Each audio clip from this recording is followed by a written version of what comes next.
Kumbaga, kung single ka ngayon, pile number 1, single ka pero masaya ka. Masaya ka, pile number 1. You don't need someone to be happy. Ikaw lang sapat na. Kasi, ito yung pinaka nakikita ng tao sa'yo na nagugustuhan nila sa ugali mo.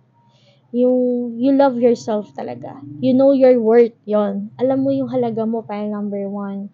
Kaya, whether this person, it's not okay, then, thank you, next. Ganun ka, pile number 1. And then, masayahin ka eh.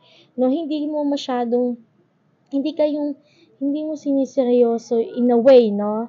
Hindi ko naman sinabing lagi ka na lang hindi seryoso. Ibig ko sabihin, kung itong bagay na to ay magiging source ng para maging malungkot ako habang buhay, hindi mo hahayaan na maging ganun. Hahanap ka ng ways para maging masaya.